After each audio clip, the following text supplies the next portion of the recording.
Ba-da, ba-da-da-da, ba-da-da-da-da-da-da. And next move to Indiana. We'll break down all the foolishness coming up. In baseball, the Cubs avoided being swept by the Oakland A's with scoring 4 runs in the bottom of the ninth to preserve the win in that series. The Chicago White Sox will get back to work after not being swept by the Minnesota Twins. Taking place this weekend is their visit to the city of brotherly love. In basketball, the Spurs are looking to tie things up with the New York Knicks. In the Stanley Cup Finals, we had two classic finishes. Will this series be destined for a seventh game? It's a Friday Funk edition of Second City Sports. The first Friday show for the month of March starts now. 10, 9, 8, 7, 6, 5, 4, 3, 2, 1. Keep him on the field. And this one is dropped into left center field. Going back is Churio at the wall. Get out! For Robert Jr., his fourth of the season. And the Sox take the lead 2-1. Armstrong gets into another one. Sends Edman back. He's watching it land in the stands. What a night from Pete Crow Armstrong. Goes wide. Up the guard again. And he scores. What a play! On Jordan Binnington. No chance at all for the Blues netminders. Connor Bedard. Wow. Getting what a pass. Gonzalez with the fade on the drive.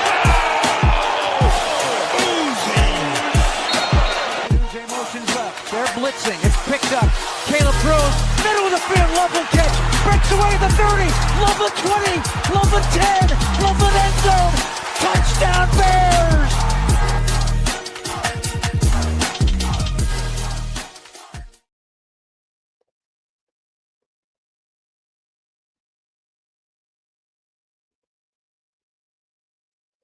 You're locked and loaded, and we're live in living color right here on Sports Soul Chicago. LaKeena McGee is she. Sidney Brown here. You know it's me.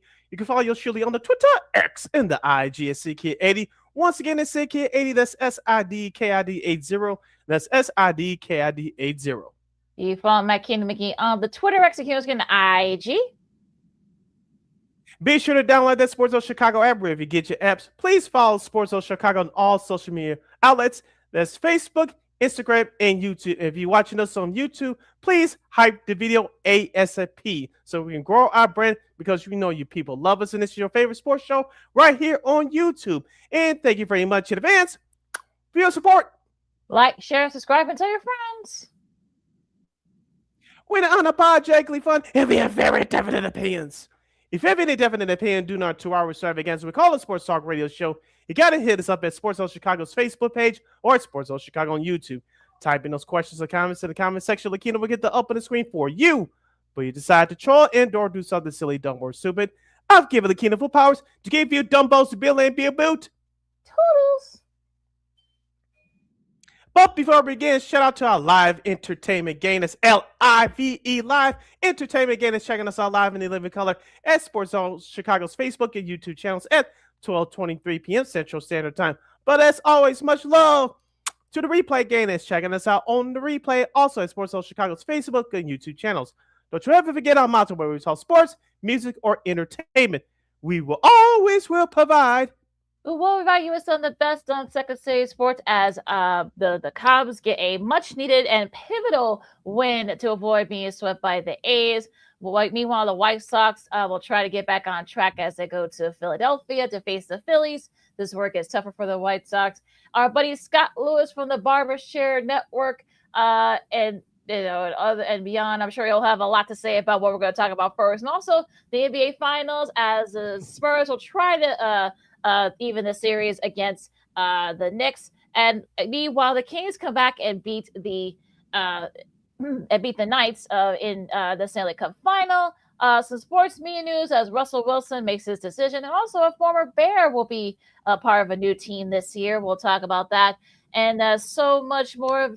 But first, just when you thought that maybe this whole thing with the Bears and the stadium stuff was all, but no, not so fast. About an hour ago, just over an hour ago, I guess, I got the Bears. I got the statement here from, but basically what they're saying is that they're going to focus on Hammond and, release some statements saying they'll transform, the side in Northwest Indiana, blah, blah, blah. And, that they thank the South Side of Chicago and the Loop and Hammond, and all that other stuff. Now I got the statement from Indiana's governor, Mike Braun, saying that they're looking to rebuilding a partnership as strong as 85 Bears defense. Okay. The creating opportunities, economic growth, they'll benefit the state, blah, blah, blah, the Bears organization for decades to come, et cetera, et cetera. But then you read some of the other tweets. This is from ESPN's Courtney Cronin, saying that saying it's not a leverage player, but a league source told her that the Bears leaving the state is not a done deal, though. That's the key word here, not a done deal. And Dan Wiederer, who's another great Bears reporter, he actually co-hosts the Take the North podcast with our buddy 104.3 The Scores, Mark Grody. Basically, he tweeted the Dunkin' Donuts mascot. We go to his Twitter account. He said, "I think of this stadium situation as a Dunkin's race. Another attention-grabbing lead change for sure, but the finish line isn't even on the scoreboard yet." So, Sid, this is another edition of As the Bears Stadium Turns. So, you go for it. I think it's a soap opera film. In your case, LaKeena, I think you're used to a whole lot of stuff filled with drama, chaos, turmoil, happiness, joy, pain. I think this is where we're experiencing as Bears fans right now and citizens of the state of Illinois. We're not going to get into the whole politics about this, even though we could, but we are a sports show, so we're going to stick to sports, quote unquote. As I told you before we went on live, I'm sick of this madness. There's enough blame to go around between Governor Pritzker of Illinois, Kevin Moore, and George McCaskey of the Bears. And, of course, there's enough blame to go around with Chicago's mayor, Brandon Johnson, who we mentioned at the pre-show fist fight that he made his appearance just a couple of days ago on 143 The Score during their midday show with Rahimi Harris and Grody, all three of those personalities, friends of the show. And, of course, he was trying to duck his backside. But as I look at all this, LaKeena, it seems like to me a couple of things here that the Bears, remember, it's their board of governors that decided that they want to go forward with this project with Hammond, Indiana.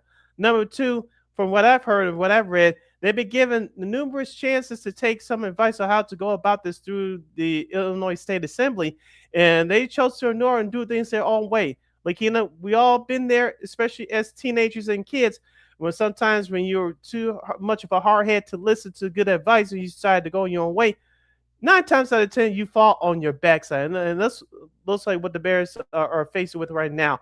Is it to their own detriment, and now they're trying to get up and recover. Is this a leverage play? Me personally, I think so, but we'll see what happens. But as we said last week on our show, there's no special session that's going to be called, and I'm waiting to see what the state of Illinois says about this later today or perhaps going through this weekend. Because if you don't hear them say anything by the time we come back on Monday, something's wrong here. And if the Bears trying to use this as another leverage play, it may backfire on them. I'm just saying.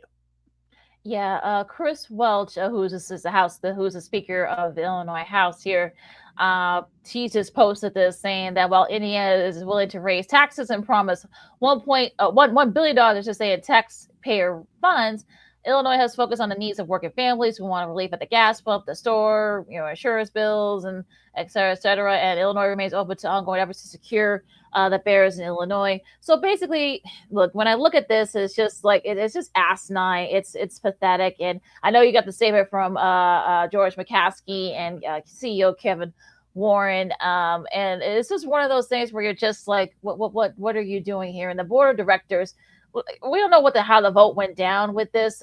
Maybe they will say something, maybe they won't. They'll get deeper into it. But for me, it's just like, I'm with you, Sid, and we've talked about this the last like year since this has been happening. I'm over it too, because honestly, it is just like it's one of those things where it's just completely asinine here. Like I don't know, Kevin. I don't know what Kevin Warren thought that this would be easy. We've been doing this for like what 3 or 4 years now. Yeah, built the Bears bought that land, tore it down because look, the Bears tore down the Arlington National Raceway, and which is actually really it was actually a very solid raceway. They tore it down. Now you got this big old plot of land that's just sitting there, and then this and that, and it's just like, wait, well, what are we supposed to do here? So what are we doing here? And it's just sort of silly that this is sort of the case here, but I don't know what the Bears want at this point. I mean, if the Bears state that if you want to put it into a referendum for November for the elections, I'm sorry, Bears, but you're not going to get the answer that you like. You ask the Chiefs ownership. You thought, the people of Missouri told them to go pound sand. That's why they're going across the border, the state border to Kansas. So I'm just ordering at this point. It's just completely asinine here. You can tell we're off to a hot and fast start right here on the Friday Funk edition of Second City Sports on Sports Zone Chicago. Sid LaKeena here with you, wrapping up the discussion of the Chicago Bears. We promise we'll get to the other hot topics in baseball coming up following this timeout. But just to give you a wrap up on this, LaKeena, going to the other side, literally in the state of Indiana. I know that the northwest part of the region is part of the Chicago area. Shout out Ramonski Loves, famous Chicago DJ, jamming Hammond, Indiana, where the thing is supposed to be built. Of course, Gary, Indiana, and South Bend, that's part of the Chicago region as well. But we talked about this before. A couple things. One, even though technically the Bears are, if this should become about, you're playing in another state. Yes, the Bears will get some of that money. How much, we don't know as far as other events in that new stadium in Hammond, Indiana. Number two, as we talked about here too, it's such a wasteland, at least a large part of the area where you're going to actually build that stadium. Number three, do the citizens of that city really want that Bears stadium? And number four, you're getting to territorial rights. And I read somewhere a couple of hours ago, the citizens of that state of Indiana still are paying for Lucas Oil Stadium, which opened in 2009. Yep. What does that tell you? Yeah. Why are you paying for two stadiums? I don't think that, like I said, I'm not trying to pretend to be an expert on Indiana state politics, but if you're a citizen of that state, I'm not trying to pay for two stadiums. We're struggling just like everybody else. Use your common sense. Why would you pay for two stadiums? Are we still trying to pay off the first one? Now you want us to pay for a new one? Who knows how long it's going to take to pay that off as citizens of that state? Yeah, I mean, we're going to, like I said, we'll go. I know we're up against it. We're going to break here, but it just seems like this is not being thought through. And I think if you ask the folks in Indiana, about this, I don't think they want another state would have to pay for with the tax dollars and such. And that's what the Bears look. This is all on the Bears too. I think there's plenty of blame to go around, but I think a lot of it, the majority of it, should go with the Bears because unfortunately they don't have liquid assets to put money into their own stadium. And the problem is that they're trying to get taxpayer money, and it's not happening.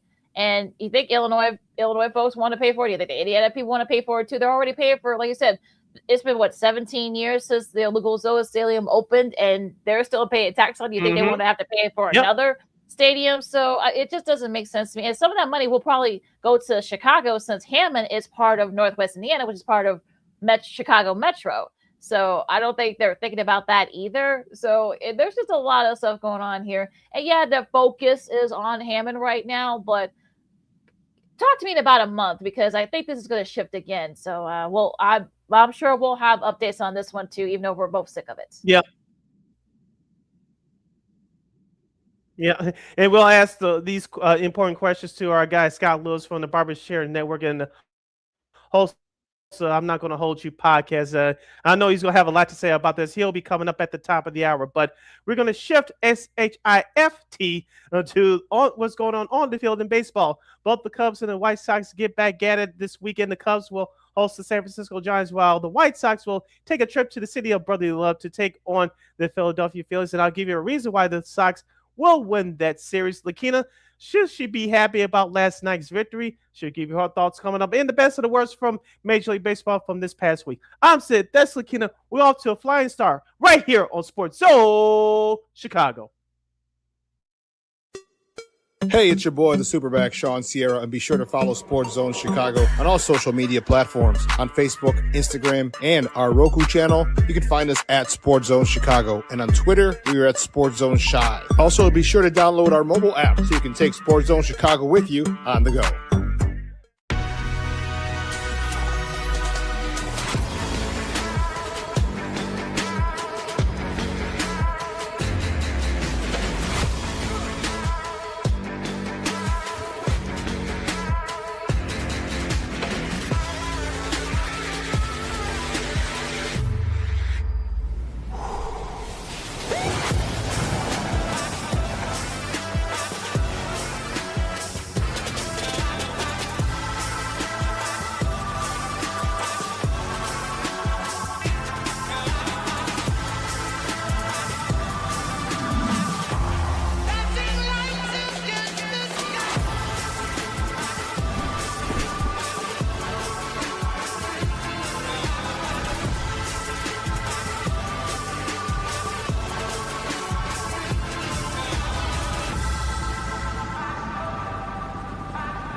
Got it done here.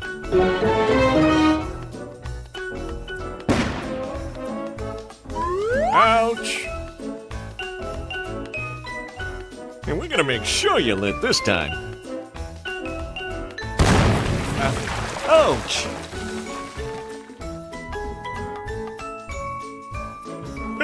You're not gonna get me this time. Ow, Manny! Whoops!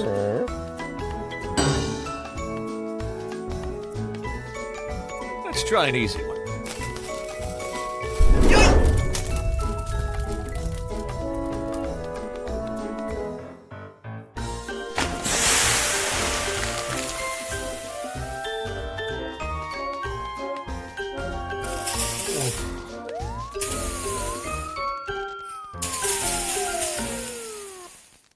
Every day we take steps to keep the people we love safe, but some health risks are easy to miss.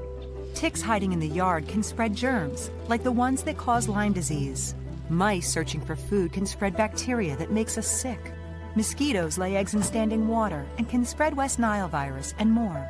Cockroaches are drawn to water in the home, leaving behind allergens that can trigger asthma attacks. Common pests can threaten our health. Learn how to protect your family at pestworld.org. Hey, this is Corey McGetty, and I listen to Sean and Maya on the morning show.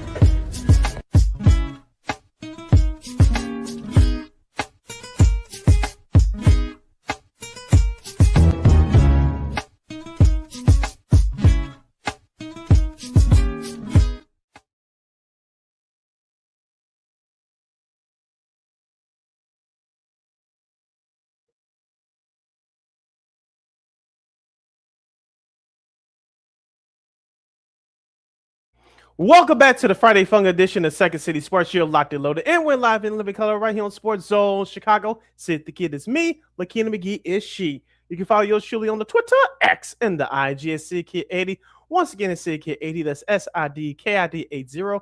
That's SIDKID80. You can follow LaKeena McGee on the Twitter, X, and here's on the IG.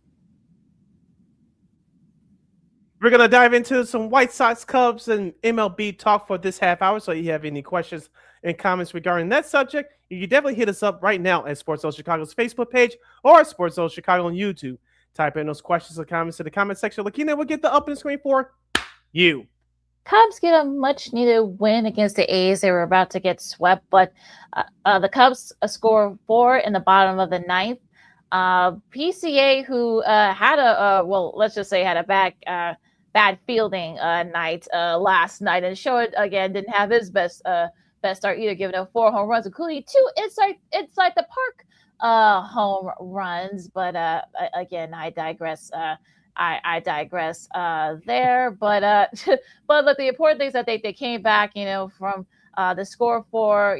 PCA did get the game winner, scoring Suzuki, and the Cubs avoid getting swept by the A's 7-6. Ironically, this is the 7th walk-off win for the Cubs this year. That actually leads the major. So go figure.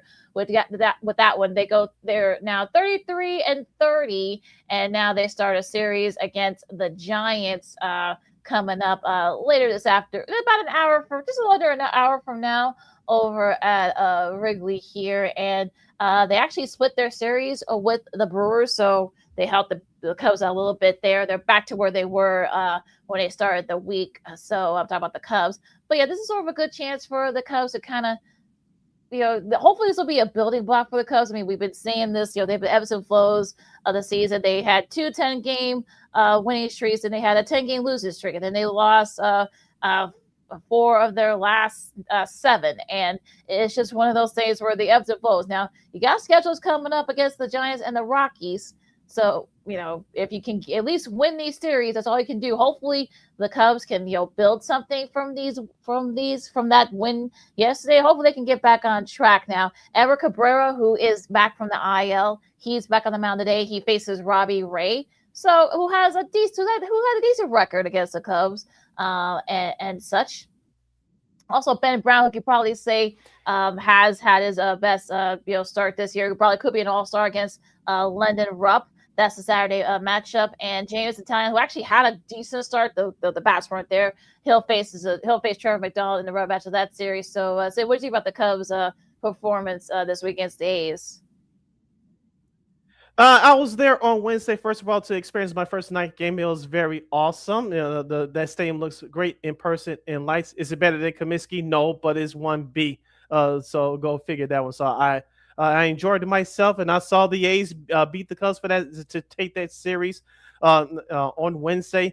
But LaKeena, we said this about a week or two ago on the show when the Cubs, right at the end of that 10-game win streak, they won those 2 games against the Pittsburgh Pirates in Pittsburgh to break that streak. And we said they had to come up with a big hit, jumpstart the offense, make a miraculous play to get it going. You saw that a couple weeks ago. Last night, you mentioned that 9th inning, scoring 4 runs off of 7 hits and 2 doubles. That's a type of things that we were talking about with this Cubs team. They had the offense. The pitching actually was, outside of last night, actually the starting pitching wasn't bad in this series. Colin Ray did his thing on Wednesday, of course. Jameson Taillon had that little hiccup, but he kept the Cubs at bay. Just the Cubs could not take advantage of those situations the first 2 games of that Oakland series. Of course, last night they broke through and won. So it takes moments like that, and hopefully the Cubs can capitalize on it with this series coming up with the Giants this afternoon. We mentioned about PCA. You're going to go through struggles as a baseball player. What do? You bounce back, you get a game-winning hit. Dansby Swanson, I was there on Wednesday. He was in a similar situation, struck out, got booed by the faithful. Last night, it was a redemption for him. Got the hit to get the things rolling for the Cubs at the bottom of the ninth there. So it's little things like that, taking advantage of it and breaking the door down. And hopefully they can keep their train rolling against the lowly Giants team today. Yeah, I mean, hopefully, they all had Bush, Hap had another home run. I took another RBI, I should say, last night. Nico Horner had a hit by Esteros, Suzuki, Swanson needed that game desperately. So hopefully this will start kind of a trend. The Cubs are only MLB team in the last 50 years to have 7 different players who came into that 9th inning, batted 250 or worse. They all got hits, all the guys I've mentioned.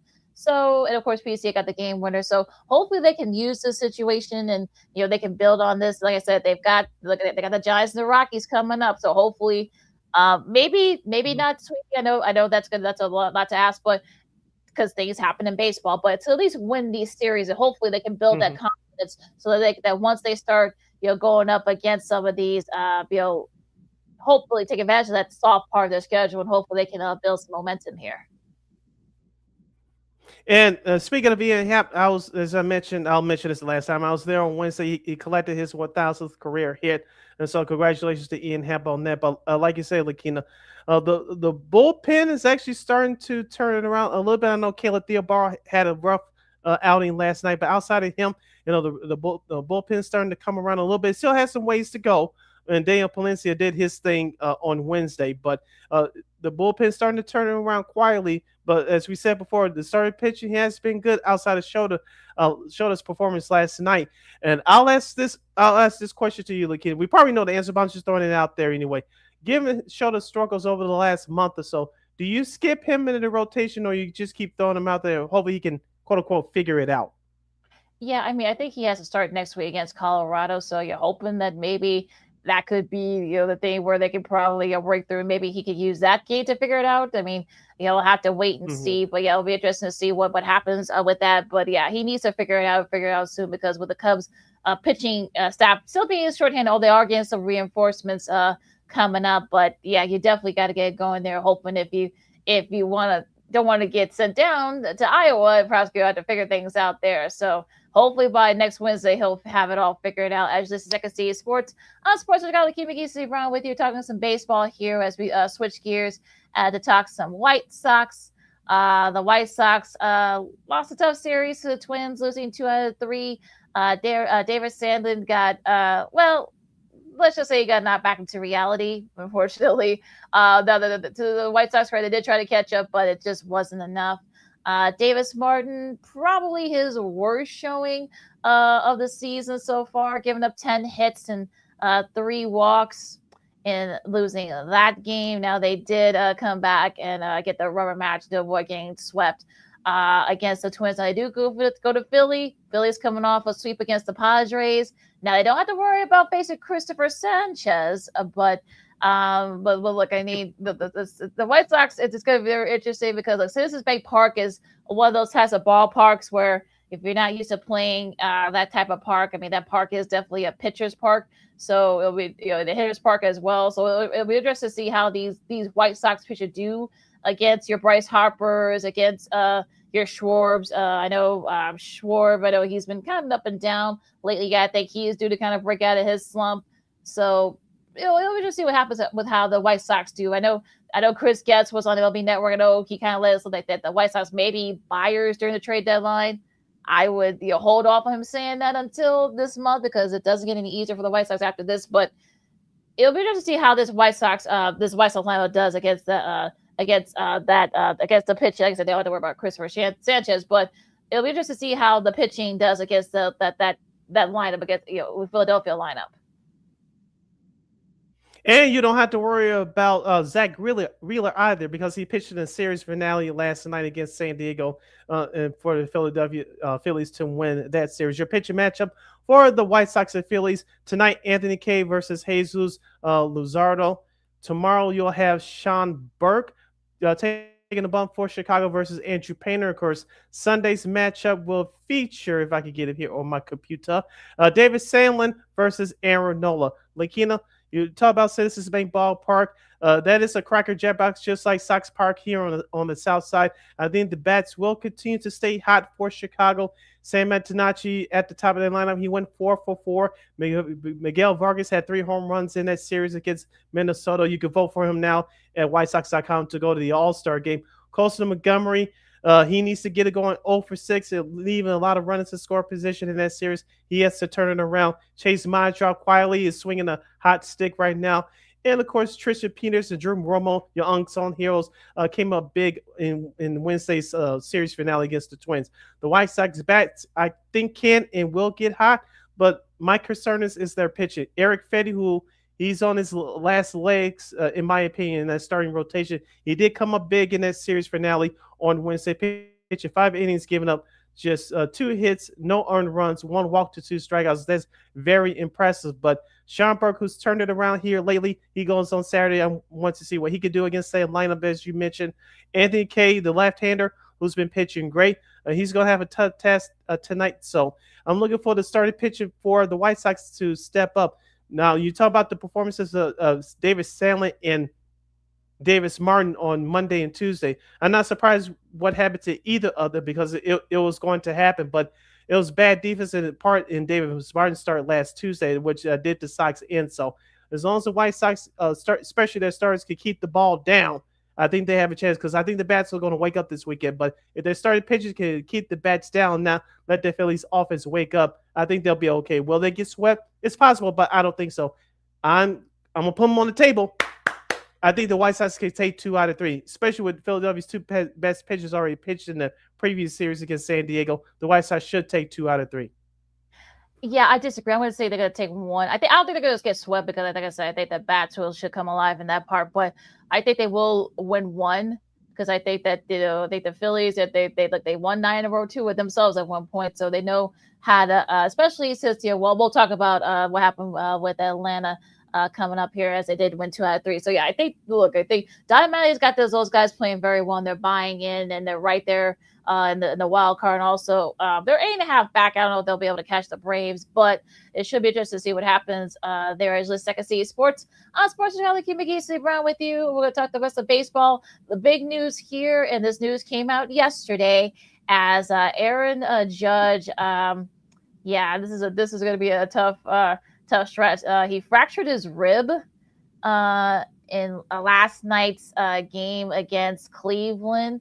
Now they lost 2 out of 3. They did win that game, but it was a costly one.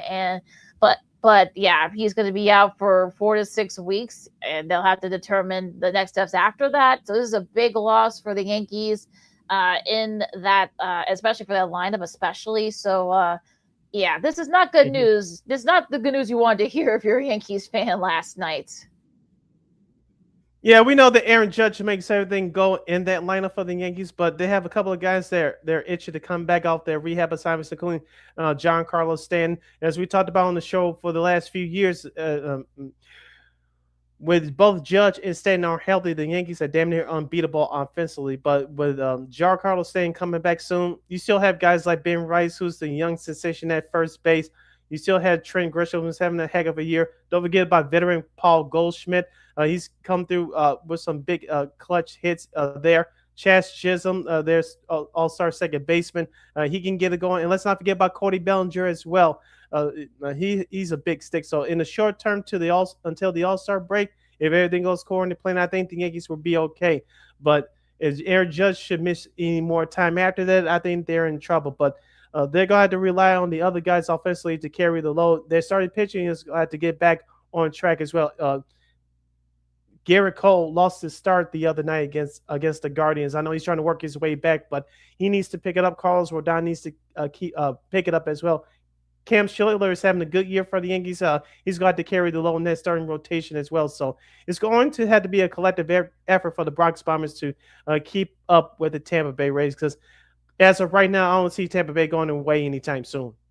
Well, the Rays got swept by Detroit of all teams, with all those injuries they've gone through. So if you're the Yankees, you're probably feeling, you know what, maybe you can hang in there with the Rays until Judge gets back when you get your other reinforcements back. So yeah, that's gonna be interesting to see what happens there. Baltimore, they won 2 out of 3 against Boston this week.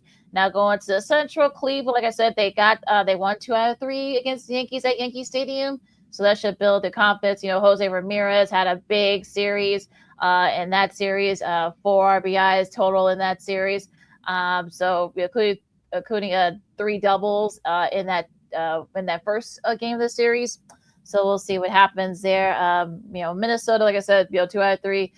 They did lose their opener to the Royals yesterday, so we'll see if Minnesota could hang in there with the Guardians.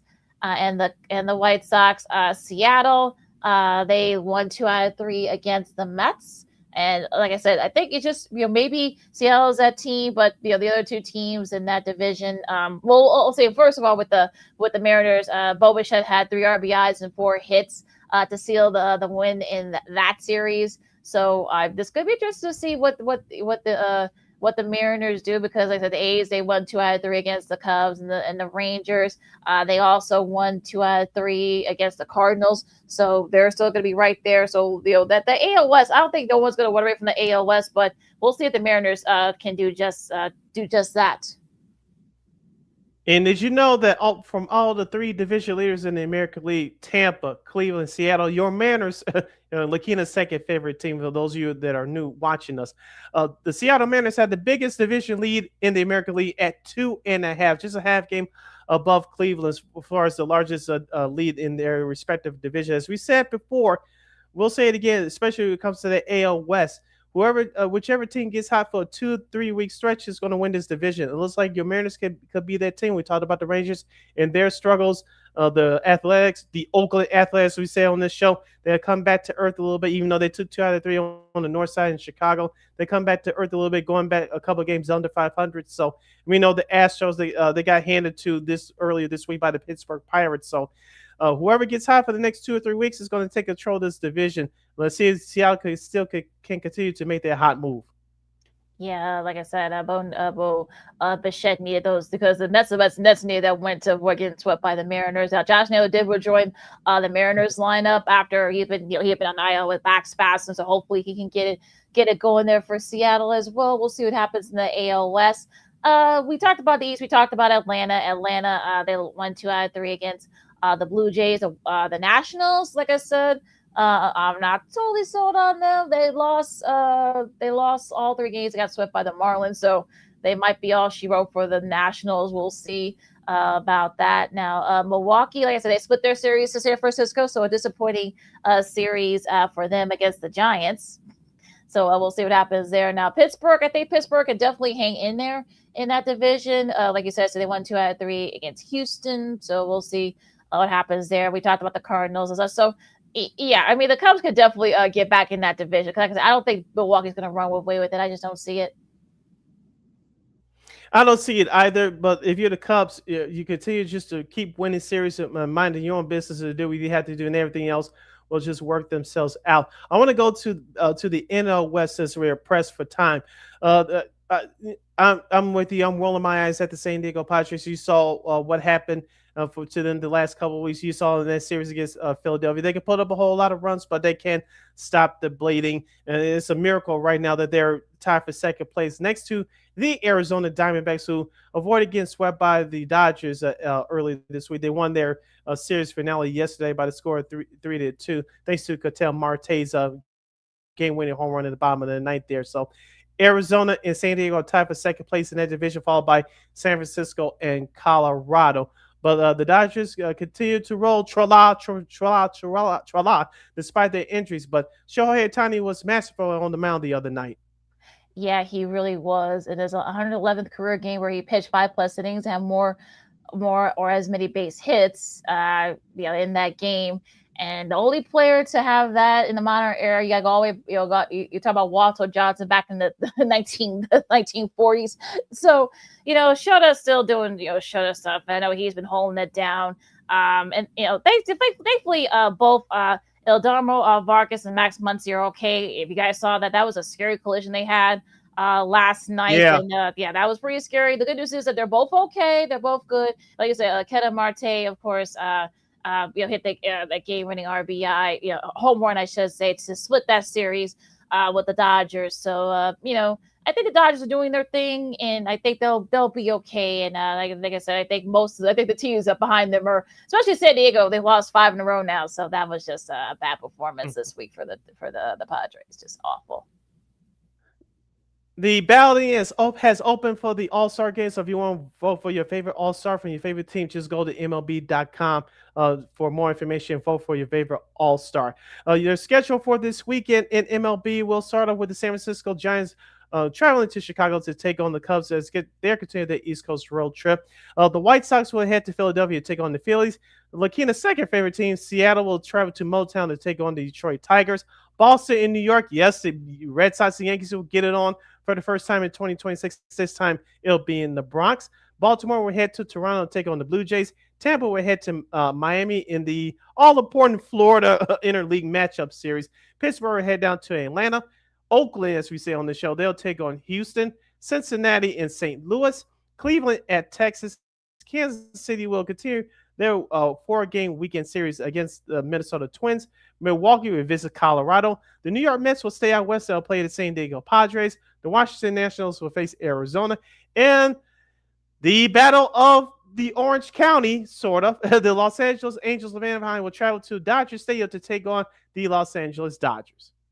Your TV schedule for this week, of course, the Guardians, Rangers, and the Royals and the Twins will be your Apple TV Plus games tonight. So those of you who live in those areas, those are the places you can get that game those games tonight. Your Fox games of the week, I'm sure most of the nation will get that Red Sox Yankees series for game 2 of that, and also some of you will get Cleveland and Texas.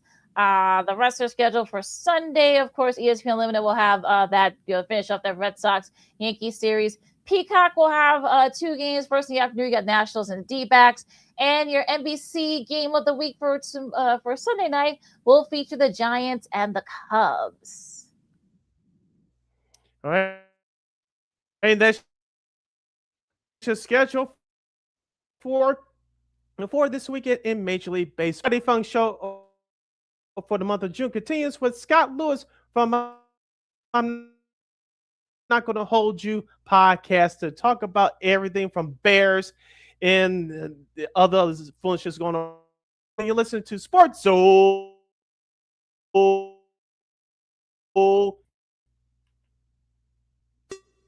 Hey, it's your boy, the Superback, Sean Sierra, and be sure to follow Sports Zone Chicago on all social media platforms on Facebook, Instagram, and our Roku channel. You can find us at Sports Zone Chicago, and on Twitter, we are at Sports Zone Shy. Also, be sure to download our mobile app so you can take Sports Zone Chicago with you on the go.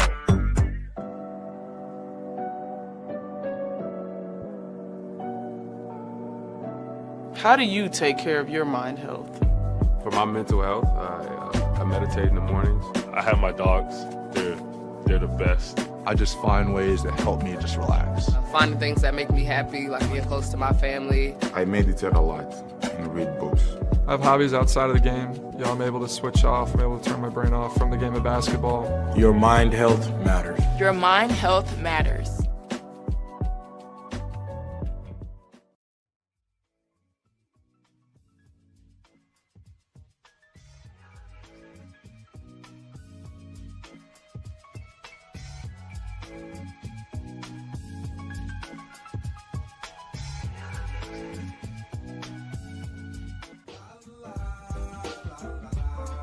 It's a romance sport. What? It's a romance sport like that. Your Marine Corps' way of life is to defend the American way of life.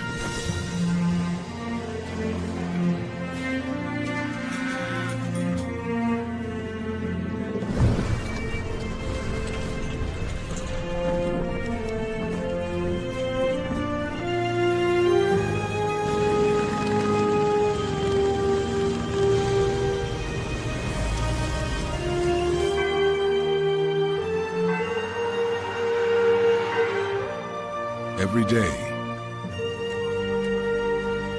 no matter where we serve, we take a stand for our nation, for each other, for us all. The few, the proud, the Marines.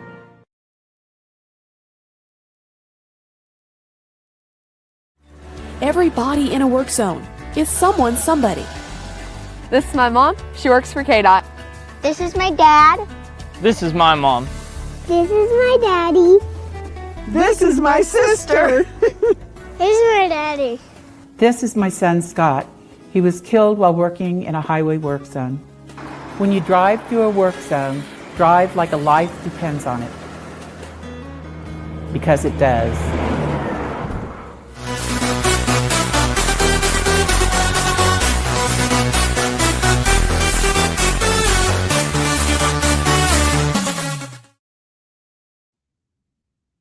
Welcome back to the hashtag Friday Fun edition of Second City Sports. You're locked and loaded, and we're live in the living color right here on Sports Soul Chicago. LaKeena McGee is she. Sidney Brown here is me. You can follow yours truly on the Twitter, X, and the IG at SidKid80. Once again, it's SidKid80. That's SIDKID80. That's SIDKID80. You can follow LaKeena McGee on the Twitter, X, and the IG. As we're going to kick off hour number 2, discussing the Chicago Bears, the NBA Finals, and everything else in between with our very special guest. If you have any questions or comments regarding those subjects with our very special guest, you can definitely hit us up right now at Sports Zone Chicago's Facebook page or at Sports Zone Chicago on YouTube. Type in those questions or comments in the comment section. LaKeena will get the up on the screen for You. Let's get right to it here. He's one of the co-founders of the Barbers Chari Network and hosts the I'm Not Gonna Hold You podcast. He's a good friend of the show. You know, he always has his opinions, and we got a lot to discuss about. So let's get going right now with the one, the only, the super cool Mr. Scott Lewis. Scott, how are you? Yay! What's going on? Yay! Thank you for having me on. How y'all feeling? Well, I don't want to say You're doing great. I'm a little teed off, and you know why, Scott. This whole thing with the Bears and the stadium and stuff. I know you got a lot to say. I've heard your your podcast. I know you got a lot to say on this topic. So have at it, my friend. I mean, I'm at the point right now. I don't care. Just put a shovel on the ground. I don't care if it's on Moron Mountain from Space Jam. Just build the stadium. But it kind of feels like today from the press release that we got from George McCaskey and Kevin Warren that they are planning to actually move to Hammond. Now, I do believe wording is very key in this press release because it doesn't officially say they're moving. I have like the actual press release here. So it says like, with the exact site to be selected, we voted to advance our stadium. Like, so there's different words that make me think it's not 100% done, and I probably won't believe it's 100% done until I actually see shovels in the ground. But this is just another, unless they're actually planning on we know what day we're going to actually start building or when we're going to start this process. We just haven't announced it yet. If that's not the case, I kind of feel like this is just saying the same things. And you have where, you've got different reporters come out and saying that the state believes that this isn't over yet, and that there will be a special session since the courts have already adjourned for the summer to vote on the tax thing. So to me, it's kind of back and forth right now. I definitely understand fan frustration with, a lot of people wanting to be in Chicago. I don't think it was ever going to be a chance of actually being in the city. I always felt that was never going to happen. I thought the best case scenario, if you wanted it to be in the state, it was going to be in Arlington. But to me, this just feels like a bunch of egos going around. And I really feel like Illinois don't believe that the Bears will leave until they actually, we get the picture of the shovels in the ground and, Ben Johnson, Caleb, McCaskey, and Warren all got the hard hats on. Until we see that picture, feels like the state is calling their bluff. So I definitely understand fan frustration. Me personally, that's just the new wave of the NFL. I did the Super Bowl this year, and the Niners played two hours away from San Francisco. I mean, the Rams playing Inglewood, the Cowboys playing Arlington, well, of course, the Jets and Giants, they play in Jersey. So This is just the way of the NFL right now. So I get fan frustration, but for me, it's just like, let's just build the stadium and wrap it up. Now, Scott, I don't want you to make a prediction because I don't want you to hold you to it next time you come back on with us. But what do you think will ultimately happen before we move on here? I do think it'll be Hammond, Indiana. From everything I've been told, I've talked to a couple people who I have sources who work for the state. I have heard that there probably will be a summer session that may be the state's next move, but I will put that at a 5% chance that the Bears get what they want, because the deal that Indiana's offering them is just it's honestly a screw job to Indiana taxpayers. I mean, for us, we wouldn't care. I mean, we're in Illinois, so if you're an Illinois taxpayer, you should be happy about this. But for Indiana taxpayers, for Indiana taxpayers and the state general, there's no win here. It's like they're just super thirsty to have them there. So I do believe when the smoke clears that it will be Hammond, Indiana. But like you said, at this point, who really knows? The Bears have handled this way in the most Bears way possible. But if you ask me, I think it'll be Hammond. All right, Scott, let's finally move over to what's going on the field with the Chicago Bears. We'll get to Caleb and his cover on Madden 27 in just a moment, but I want to ask you about a couple players on the offensive side. Of course, during the last week or two of the last round of sessions of OTAs, Ben Johnson raved about now going into his second year, wide receiver Luther Burden, of course. Roman Ducey still trying to recover from his foot injury. You saw the best and worst of him, especially during the playoffs last year. Had that 4th and 8th catch against Green Bay in that playoff win. Of course, he dropped the touchdown pass in that loss against the Rams. But what do you think about the Bears wide receiver core going into 2026? Do you think that Luther Burden could be a breakout player as he slides into the number 2 slot with the departure of DJ Moore? Yeah, I think there's a lot of confidence. I have a lot of confidence in the wide receiver core. I definitely think that there's questions around Rome Odunze with all the number of drops he had last year, and of course the injury. And he said something this week during OTAs that kind of raised an eyebrow, where he was talking about the injury, and he said, "This is my new normal." And, so that might raise a little bit of concern there. But overall, if you think about it, every NFL player is playing with some sort of injury. Every NFL player is never 100% right after they have surgery either. So, but I'm big on Luther Burden. I was big on Luther Burden when they drafted him. I remember I was at when I saw the draft pick. I couldn't believe that people let him fall to the Bears. Like he is a great player. I think he had a really good season last year. In the third role, actually a fourth role kind of, where you have Rome and DJ were kind of like the number 1 and number 2 for majority of the season.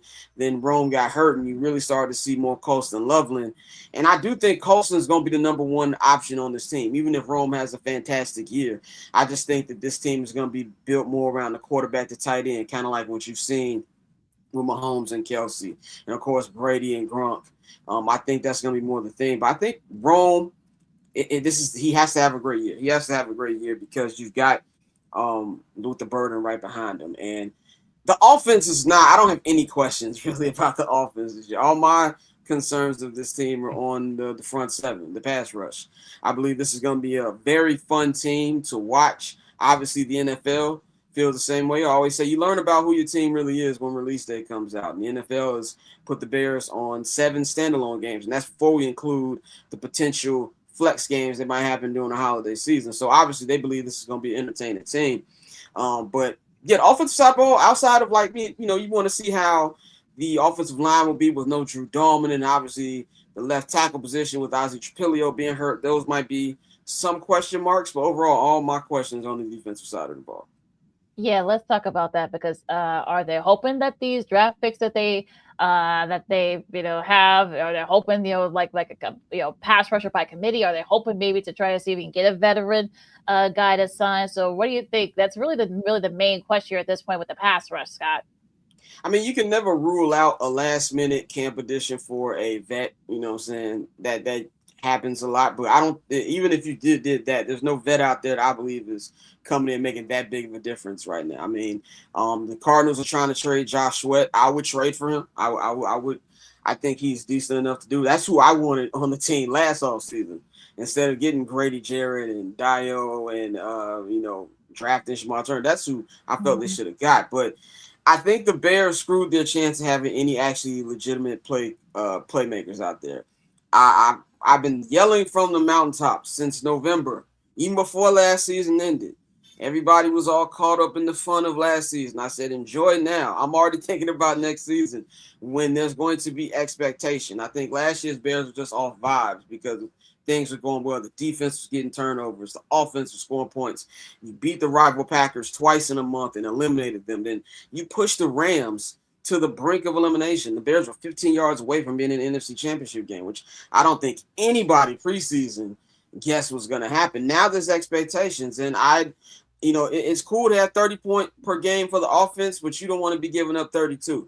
And I have very huge questions that the guys they have right now are going to make an impact. And the unfortunate thing for Bears fans, it's not going to change this year because Ryan Poles spent all that money last season on guys he shouldn't have been spending money on. And now it's just like he's just got to hope and pray it works out. I would love to see them have gone and got out and gotten Max Crosby. I would have loved to see them be in the Myles Garrett thing. But even the Myles Garrett thing, Cleveland was not going to do that deal unless they got Jared Verse. Who is the Jared Verse on the Bears? And that goes back to the fundamental problems of Ryan Poles' squad building, that he doesn't even, if you look at his entire, and I feel like, no, I'm going on a tangent, but this is what I feel about Ryan Poles and his drafting ability. If you look at the whole defensive side of the ball, who's his best draft pick? Kyler Gordon, the man who can't even stay on the field. He's hurt right now.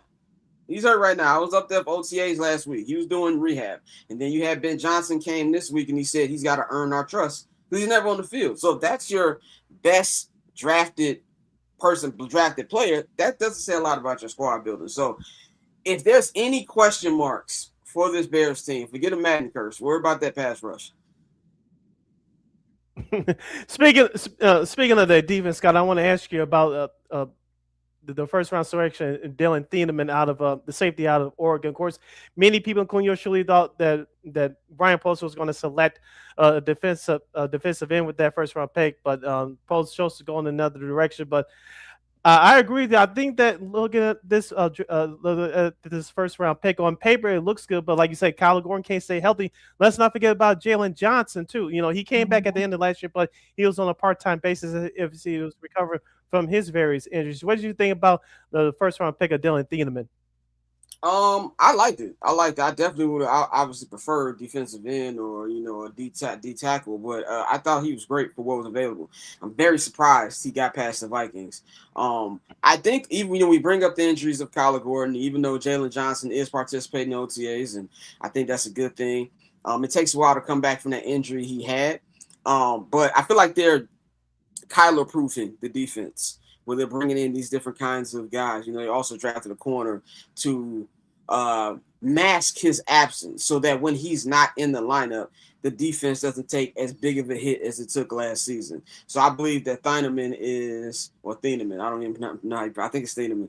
I think he's a big part in Kyler proofing the defense. I like it. He tackles. He can play both safety positions. He can play free. He can play strong. He's a big hitter. He's a playmaker. He gets turnovers. I think for what Dennis Allen is trying to build, I don't want to say it's a perfect draft pick, but if you didn't believe in any of the front seven options that were available, I think that was a good pick.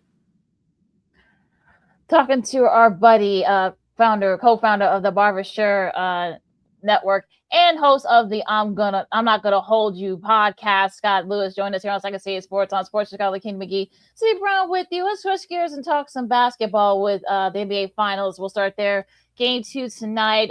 The Knicks, came back, and to their credit, and Jalen Brunson came back, got banged up, and they came back and beat the Knicks.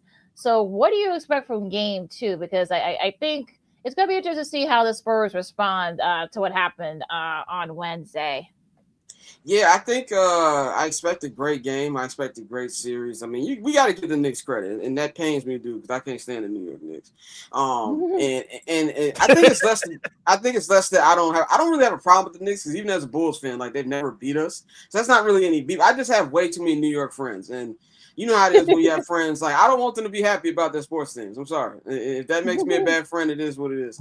But So from that front, I don't want them to win, but this is a really good basketball team. I think for anybody who's just looking them under the guise, well, it's the Knicks. You haven't been watching these playoffs. They went down 2-1 to Atlanta in the first round, and they turned it up. They've won 12 in a row. Like, this to the point where if they can win this championship, we're not just going to be looking at it as the Knicks won the championship. We're going to be looking at one of the most dominant runs of all time. Because it's not like they've just been sliding by.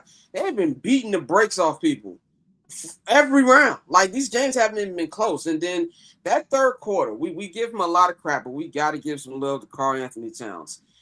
Of course, Jalen Brunson is going to get the headlines because he did what he did in the fourth quarter, but game 1 was won by Karl Anthony Towns. They're down 14 points in the third quarter, and he just went to town. And as much as I love Wemby, I'm a big Wemby guy, he's still wet behind the ears, which is natural. He's in his third season. And most of his second season, he spent injured, either actually injured or because the Spurs were trying to tank. He wasn't on the court as much as you would want a second-year guy to be. So there's still stuff to learn, but he's got to defend Cat. Cat is bigger. Cat can get to the hole. Cat can do things that Chet Holmgren wasn't doing in the Western Conference Finals. That they didn't have to deal with from Rudy Gobert, and Julius Randle can't do it on the same level as Cat in the second round. So I do believe that they got to come out and assert themselves. This is a must-win game now. One thing you do not want to do is go into that cauldron that is Madison Square Garden Monday night down 0-2. You might as well just wave white flag. That's going to be one of the most raucous environments we've seen in the NBA in a long time. They have not had a finals game. I'm 37 this year. I'll be 38 this year. The last time the Knicks was in the finals, I was 10 going on 11. So that tells you how long it's been. So you know how loud it's going to be there, all the celebrities. You don't want that on top of being down 0-2. So I expect them to come out pretty good, but can they keep the pace up? That's the number one thing. If they can keep the game, like make it a track meet, that keeps it more in their favor. If they slow it down, make it a half-court game, that favors the Knicks more. But I think the Knicks, this is not a team that's going to relax. If you think they're okay with, we just got game one. No, they're going to be coming for the 2-0 lead. So Wemby's got to be Wemby. We talk about legacies in the NBA. Wemby's got to be Wemby. We saw last year in the NBA Finals, the Pacers won game one, and then game two, Shai Gilgeous-Alexander showed us why he was MVP. Wemby's got to do the same thing this year. This year, and I actually think he'll do it. I don't think it'll be a blowout. I do think it'll be another close game, but I think that the Spurs will win by like 7 points today. I'm gonna say it's 1-1. Okay. Speaking of a talent of our ages, Scott, not to embarrass you, but the last time the Knicks and the Spurs were in the finals, I was a senior in high school and I graduated. So we kind of a little bit of a generation gap there, but just to put that record out there. I want to ask you about the Spurs role players. Of course, you talk about Dylan Harper and Devin Vassell, and of course you want to bring out an ageless veteran Harrison Barnes who got some take the other night. Out of those three players, or you have another one in mind please let us know. Who out of those role players that needs to step up to help out Wembanyama tonight in Game 2 if the Spurs want to win and be competitive in the series? Well, those other guys. Well, Dylan Harper's the stud. Dylan Harper's the reason he's going to be the eventual starting point guard. It's just a matter of time. The other guys you named have to hit their threes, but the name I have for you is De'Aaron Fox. He was terrible in Game 1. Mm-hmm. De'Aaron Fox has to play like the veteran point guard that he is. And if he does that, then I think that changes the dynamic. You can't ask for too much from a Harrison Barnes, from a Stephon Castle, and these guys. Just making shots. I think that's the most easy thing to ask them, just to make your shots. And we all know Harrison Barnes has been in these positions. Harrison Barnes has been to the finals 2 or 3 times before this. He is an NBA champion. He knows what it takes to win these games. And that's where experience comes to play here, because you got a lot of young players who just kind of just vibing a little bit. And I know the Knicks haven't been to the finals either, but the Knicks have done a steady process of, they signed Jalen Brunson, they got to the second round, got to the East Conference Finals, lost, got to the East Conference Finals again, pushed to the 7 and lost. Now we're in the finals. Mm-hmm. So there's been more of a gradual build. I don't want to say the Spurs are ahead of schedule, because I feel like in sports, when you have an opportunity, you got to go get it. Window's overrated to me. But the others really have to play well at home, because once you get to on the road, that's when the Knicks others start playing well. So De'Aaron Fox is who I'm looking at. He needs to have a much better game than he did Game 1 for them to have a chance. And then Dylan Harper just keep doing what he do.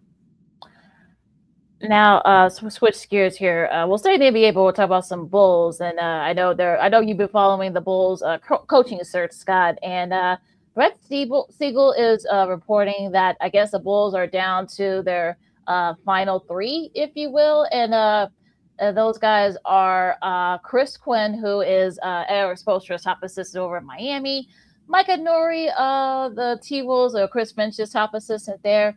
And I guess apparently the other one is, among the others, is Wes Unseld Jr., which, okay. So what do you think, Scott? Where do you think the Bulls, direction the Bulls go here? I'm boycotting both the Bulls and the White Sox. I haven't watched the game of either of those teams in over 4 years, and I will not be. But I've been paying attention to the situation. Wes Unseld does not move me whatsoever. I thought they were going to get Sweeney from the Spurs. That's what I thought the holdup was, but now he's going to Orlando. But, I mean, whoever they hire, if and when they do become a playoff team, and eventually we hope they get to contention and things like that, this coach is not going to be around when that window does happen. So I think that the guy you got to hire has to be somebody who can mold young talents. So I would like the other 2 names, because I feel like they're more fresh. Keep away from Wes Unseld Jr. I mean, it just doesn't move anything. I think the Bulls need to stack talent. Stack talent. You got 2 very big draft picks in this upcoming draft. You got the 4th pick. I hope they can get Caleb Wilson. We can get 2 Calebs in the city. And then the 15th pick, which is also a big one. You can get 2 foundational pieces. So I feel like the players matter more than the coach. But the Bulls are just kind of like, we'll see. I don't feel a particular way about any of the Rhinestone teams at the moment. You listen to Second City Sports on Sports Zone Chicago. See LaKeena here with you. We're kicking in with our guy Scott Lewis from the Barbers Chari Network and the host of the I'm Not Going to Hold You podcast. Scott, I know we're limited on time. This is my last question. I meant to say this at the top of the interview, but I'll ask you this now. Congratulations on your guest appearance on WGN TV's GN Oh, Sports thank you. Tonight a couple of weeks ago. Very proud of you. You and your brother Joseph have done some great things over the years. But I wanted to ask you, what was that process like, and how did you enjoy your TV debut on Channel 9? Oh, it was cool. Pretty much. I know Jared Payton. Me and Jared been friends for about 10 years now. So, it's been in motion for, I would say, I was about a year now. Things happen. Schedules move around. So, they just hit me up the week of, and I just came up to the studio, and it wasn't too new for me because I do a lot of production. So I was kind of used to like the process of being mic'd up and things like that. But I had a good time. Hopefully I'm back on there again, and it was cool to go on there and talk about Bears in front of the world, pretty much. Mhm. All right, I know you got a jet, Scott. So where people can find you on social media, your podcast, and all the other good stuff. You can follow me at Barbers Chari Scott on all social media platforms. Subscribe to my YouTube channel, Scott's World of Sports, which is also at Barbers Chari Scott is the handle. Pretty much over there, I talk everything Bears, just NFL in general, NBA. Do a lot of soccer coverage on there. We got a World Cup preview that's going to be dropping on Monday. Check that out. Subscribe to the Patreon. All those links are in the description box of the YouTube channel. So, yeah, that's pretty much where you can find me. All right, Scott, thank you very much for taking time on your busy schedule to join us. Much continued success with everything that you do, including your podcast. And we'll definitely have you back on again, hopefully in time for when the NFL season kicks off. So continue the great work, and we'll talk to you again soon. Thank you. Scott. I'll talk to you guys. All right, take care. All right. That was all right. So that was a co-founder of the Barbers Chari Network, and also the I'm not gonna get you podcast, Mr. Scott Lewis. So we got a little bit of time here. I'm not gonna hold you podcast, I should say. You can catch that whenever you get your podcast, but yeah. So let's get let's preview this game too. And we'll recap game 1 first here, and San Antonio. Well, look, Knicks to their credit, they were able to they were able to kind of come back. I know Brunson got banged up with the knee injury. People were kind of freaking out, but he came back and scored 30. Then Cat had 18. OG had 17. They made some big shots late as they were able to beat San Antonio in San Antonio. The 3-point range was a bit of a deterrent for San Antonio. They were 11 for 43 from a 3-point range. I think they attempted more 3-pointers than they made in that whole 99 series against the in that 99 NBA finals. So what do you think is going to happen here tonight? I know. Scott just alluded to Wembanyama during our interview just a second ago. I know that Wembanyama, just like in the last 2 games of that OKC series, he's a great outside shooter. When he gets the ball at the wing at that wing to attempt his 3-point shots, it gets his teammates to the game and gets the crowd into the game outside of Game 7, which was in OKC. I said okay, but we talked about it on our last show. I wanted to see him and Karl-Anthony Towns go at it. Now, Karl-Anthony Towns did get the best of him a little bit in game 1, but I thought, in my opinion, I think Charles and Shaq talked about it at halftime that Wembanyama did not too much inside in terms of making his offensive moves in the paint. I thought that Mitch Johnson, the Spurs head coach, should have mixed up some place for Wembanyama to go in and pick and roll for Wembanyama to go to the basket and see to get Karl-Anthony Towns in foul trouble. That did not happen. And Wembanyama, in my opinion, settled for too many outside shots. I know he hit his first 2-3 points to open up the game, but he kind of got one-sided throughout that game. And as you mentioned, the Spurs couldn't shoot the ball from the outside after the first quarter, and that's how the Knicks got back into the game. So Wembanyama has to dominate more inside, in my opinion. I know that sounds old schoolish, but we all know that he can hit that outside jumper. But I want to see Wembanyama work more inside the paint to give the Knicks front line something to think about defensively.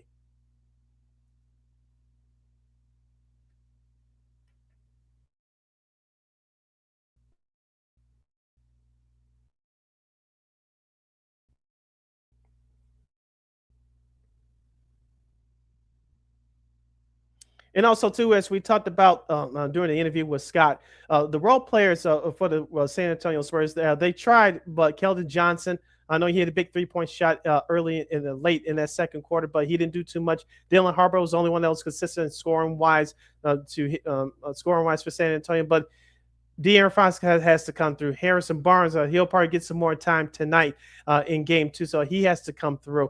On the flip side for the New York Knicks, Jose Alvarado, as I mentioned his name on our last show, he came in, scored 7 points, and he did his job defensively on the Spurs guards, and that's one of the main ingredients that keep that Knicks comeback in that second half. Also, too, Mitchell Robinson, I know he struggled with that finger injury, but he tried his best. Also, too, Landry Shamet did his thing scoring wise. Also, too, Deuce McBride got a couple of big baskets in there. So, in my opinion, the role plays for the New York Knicks outworked the San Antonio Spurs role game 1. And we talked about Jalen Brunson as well. Your superstar special final year. We'll see what happens the same thing. Yeah, I think for me, like really, the main thing for me is that the Spurs role players have to step up a little bit more. Guys like Harrison Barnes. I mean, look, he won a couple of these with Golden State, so you got to bring out that experience. De'Aaron Fox, he played 38 minutes, so he scored 7 points. You need to do more, dude. Devin Vassell, same thing, only 9 points in 36 minutes. So to me, I think the Spurs have to help out Wemby and Stephen Castle, and let's see what happens. I know some people say, oh, well, if the Knicks somehow win, it's going to be a sweep. I don't think that's going to be the case. I think the Spurs do even the series tonight. We'll have a pivotal game 3 to preview when we come back here. And also, too, game 3 will already be played. So, but yeah, it's going to be interesting to see. No, game 3 will be on Monday. Game 3 will be on Monday. We'll be previewing game 3 on Monday. So I think we'll have an even series. We'll preview a pivotal game 3 coming up this Monday. So I don't think this Spurs are going to be down 0-2. I just don't see it. I don't see it either. Is it possible for them to be down 0-2? Of course it is, but I think they're going to come out and have a better performance tonight. And I think other players will get involved for San Antonio besides Wembanyama. And I'm also interested to see this too tonight. Again, let's pay attention to this. Head coach of the Spurs, Mitch Johnson, in my opinion, should be coach of the year.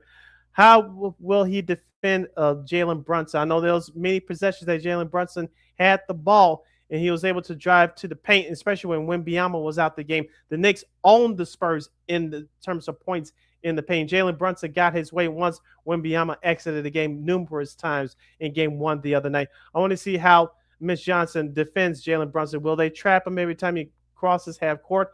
Will they play zone? How much zone will they play? Or will they double team Jalen Brunson each time he gets the ball, especially on the wing side area? So I'm curious to see how the Spurs head coach said will decide to defend Jalen Brunson tonight to hopefully keep him out of the paint, because he got his way going inside and penetrating, whether he was kicking it out or scoring in game 1. Yeah, so we'll just see what happens tonight. Of course, game 2 will be tonight on ABC. Of course, you have Inside AVA. We'll be handling both the pre and post game stuff. Thank goodness. That's okay. Thank goodness indeed. So so you'll definitely have your fill of EJ, Sir Charles, and Shaq and Kenny, both before and after the game. So it'll be right there for you. We'll take a really quick break. Of course, we'll do our sports potpourri segment coming up.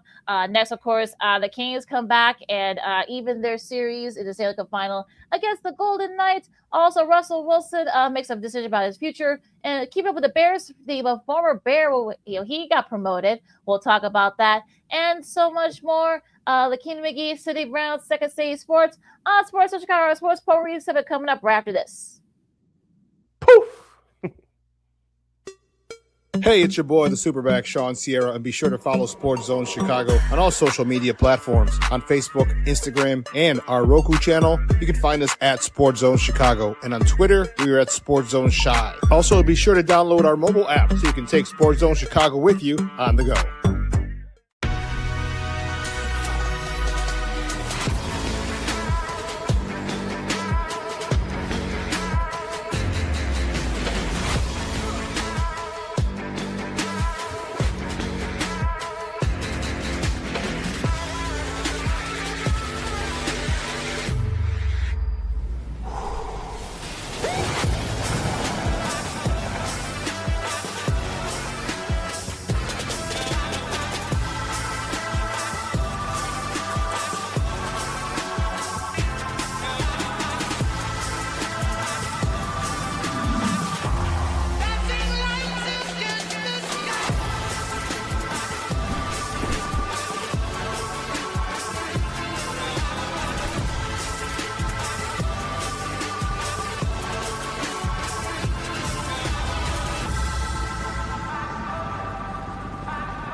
Got it done here.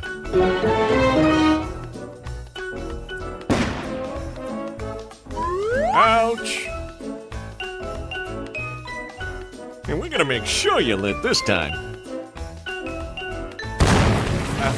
Ouch!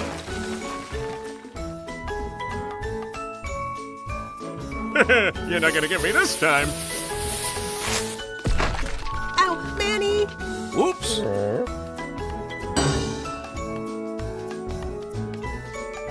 Let's try an easy one.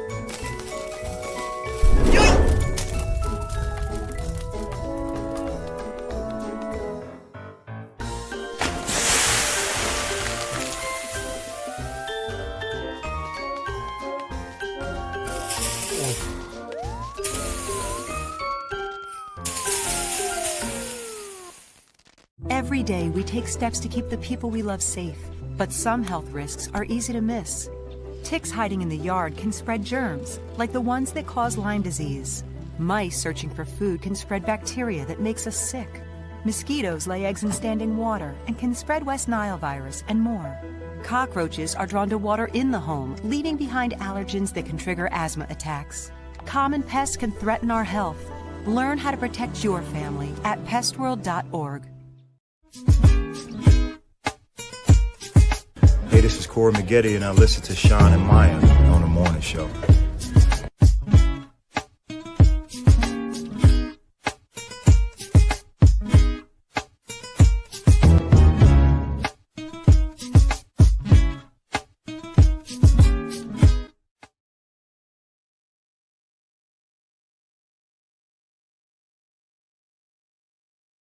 Friday Funk Edition. That's right now. If you're watching us live in the living color, for all you Cubs fans, this is great rain delay theater to be entertained by as you're listening to Second City Sports right here on Sports Zone Chicago. Sid the Kid is me. LaKeena McGee is she. You can follow yours surely on the Twitter, X, and the IG at SidKid80. Once again, it's SidKid80. That's SIDKID80. That's SIDKID80.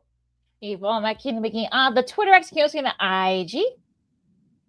As I mentioned, this is our sports potpourri segment. This is our last breakup for the show for today and for the week. So if you have any last minute questions or comments for us, any of the topics we just discussed thus far in today's show, you got to hit us up, not now, but right now at Sports Zone Chicago's Facebook page or Sports Zone Chicago on YouTube. Type in those questions and comments in the comment section. LaKeena will get the up on the screen for you. A wild game yesterday as we recap Game 2 of the Stanley Cup Final between Vegas and Carolina. Lots of back and forth. Like I said, the Knights went up 2-0 behind Brett Howden's 2 goals. But then Logan Stankoven got one back that was unassisted. Jankowski, came in and scored just a little under 2 minutes later. Then Jordan Staal gets a power play goal. He goes, they go 3-2. But then with about a minute and a half left, Mark Stone comes in and scores one to force overtime. And then with just under 4 minutes into overtime, Seth Jarvis, his 4th goal of the playoffs, hits a power play goal. And now the series is tied, and it's been back and forth because it kind of previously Game 1 was also back and forth between them, between the two of them. Of course, Vegas is kind of like the reverse of what happened yesterday. This is actually the first time that that Stanley Cup Final has been tied at 1-1, with both teams having multi-goal comeback wins. So it's obviously to say here that it's going to come down to goalie and defense. So what do you think about what do you think about what happened on yesterday? You see what do you think is going to happen tomorrow night? Just to recap what happened yesterday, Vegas had only not one, but 2 shots on goal for the entire first period. One of them came in the back of the net. They led 1-0, as you mentioned. They led 2-0 through 2 periods. Of course, Carolina's offense woke up in that 3rd period. But as we said previewing this series, I don't think one team is going to have a 2-game advantage. It's going to go back and forth. Whoever wins Game 1 is going to lose Game 2.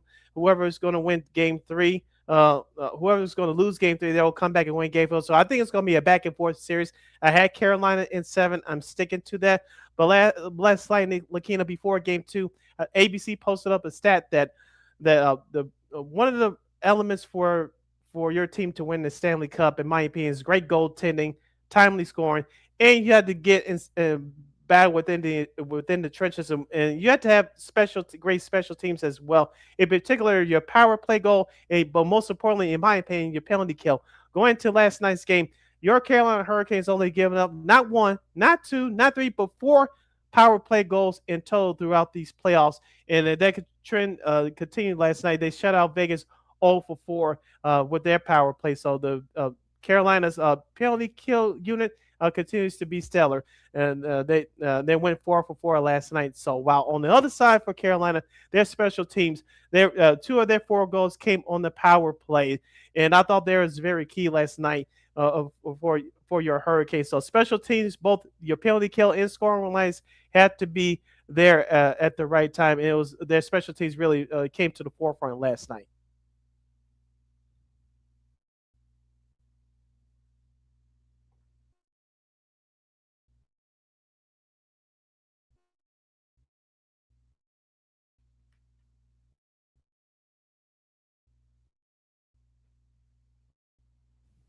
And also too, the element of Carolina came out very physical last night. They had a 21 advantage in the hits department, 46-25.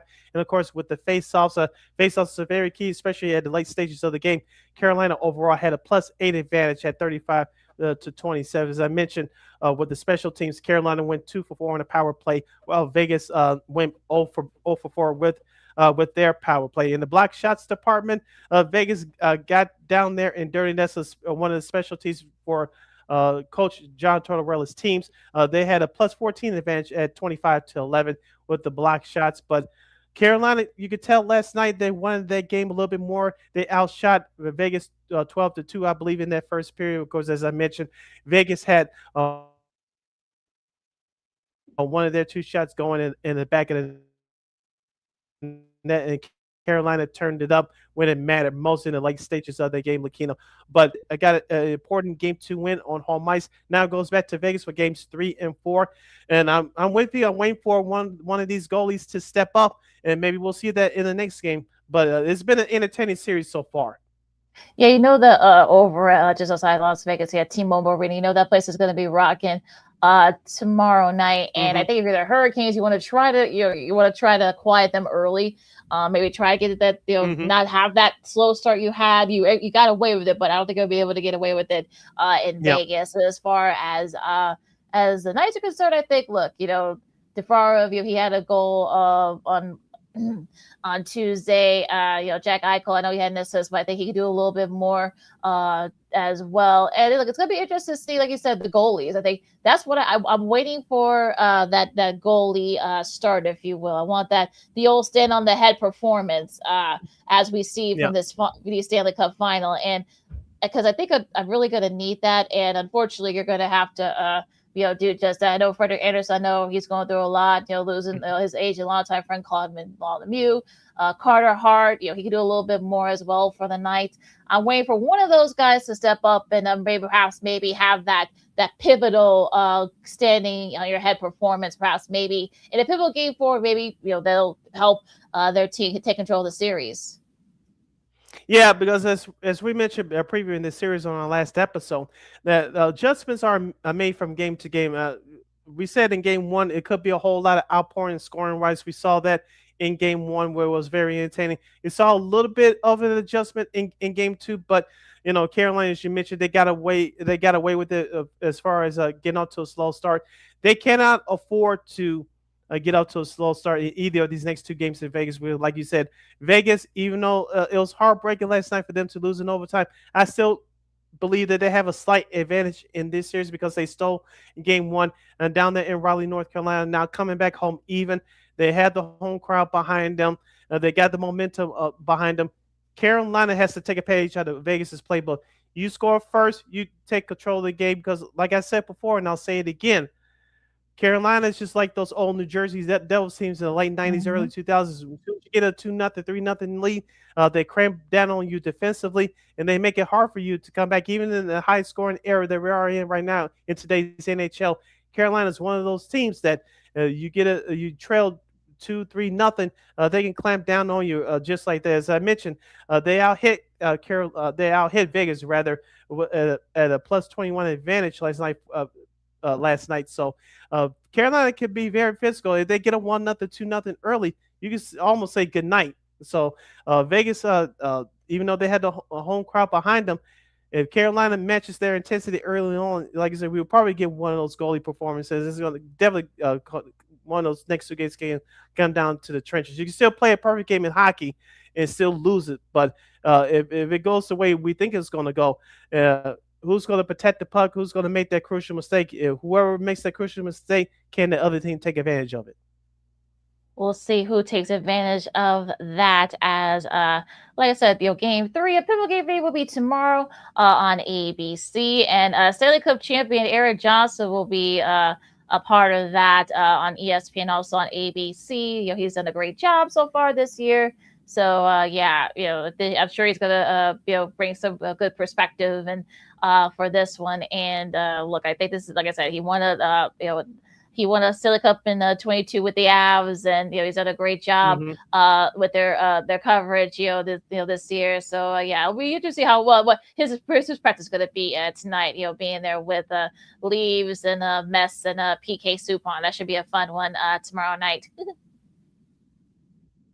Yeah, I'll just speak on the ESPN coverage real quickly, Keena. The only thing that I enjoy about their intermission shows is PK Subban. It's not just because of the obvious. Of course, he's that version of Charles Barkley. He'll say what's on his mind. I think Messier, great hockey legend, Hall of Famer, but they could get somebody else younger in there. Steve Levy, me personally, he's a very good host. Of course, he did Sports Center for years, but me personally, I wish Steve Levy could go back to calling games. I know Sean McDonough, he's Levy, in my opinion, whichever way should be calling games. That's just me personally. But outside of PK Subban, ESPN's coverage has been terrible. TNT has them on, like, in my opinion. I have no problem with Ray Farrell in between the benches. He's fine. Let him stay where he's at. But outside PK Subban, ESPN's coverage of the NHL has been terrible. Well, that's probably why they bring Eric Johnson. Like I said, he brings a younger perspective too. He and PK are about the same age, so maybe that'll help spruce it up a little bit. So we'll see what happens there. As this is LaKeena Sports on Sports. So got LaKeena, McGee, Sidney Brown with you. Now, some non-Bears NFL news here. During they're in the middle of OTAs and various teams around the league. Bucks QB Baker Mayfield says talks of position are nowhere near close, and he said that by July he is done talking about it. So if you're the Bucks, that's not what you want to hear. So it'll be interesting to see if they can perhaps maybe get agree on a full extension. So yeah, if you're the Bucks, you don't want this hanging over your heads. You'll go into the season, especially in a very pivotal one in I don't want to say easy, division, but the NFC South, I think it's right there. I know Mike Evans is gone now; he's over at San Francisco, but you do have a shot. I mean, look, Atlanta, we'll see where they are under the new coaching staff. Of course, the Panthers are defending champs in that division. Maybe perhaps New Orleans could be on the up and up. We'll see, but they showed some signs last season with second year coach Kellen Moore. But yeah, this is not what you want to hear if you're the Bucks at this point. No, and also too, Tampa Bay missed the playoffs by a strange tiebreaker, even though they beat Carolina in the regular season finale at home last year. So a lot of pressure on that franchise. Of course, Todd Bowles has been through that kind of pressure his second go around as NFL head coach. So hopefully Tampa Bay, which I think they will get this up, because do we even know who's Baker's backup right now? Heaven forbid that he gets hurt or if he chooses to leave. I don't know. So I think Tampa Bay will get this done because, like you said, Mike Evans is no longer there. And I know they had a good draft class. I know they drafted Desmond Bate out of the University of Miami, so he's going to help them defensively. But, offensively, they need all the healthy bodies they can get. So if Baker Mayfield's on the field, he gives them the best chance to win. So I think they'll get this done in due time. But this is just another ultimate power play here by Mayfield and his representatives. And I don't blame him for it. So he's going to get what he wants. And if Tampa Bay chooses not to extend his contract they're going to pay for it and pay for it heavily. I don't think they want to go down that road, especially after them missing the playoffs by narrow margins a year ago. Yep, it should be interesting to see what happens there. Now, speaking of contract extensions, now Packers and wide receiver Christian Watson did agree to a contract extension, $110.5 million, which includes a $31 million signing bonus. This also, in addition to this comes after Jaden Reed. He agreed to another extension too. We talked about it earlier, last month. 3 years, $50 million. So they're getting go to the Packers to their credit. They're getting their wide receiving core together at the very least to fold. Yeah, Mr. Watson, he's very good when he's healthy, but when he's out of action, that Packers offense struggles. So I get why the Packers gave him that $30 million extension, but he has to stay healthy.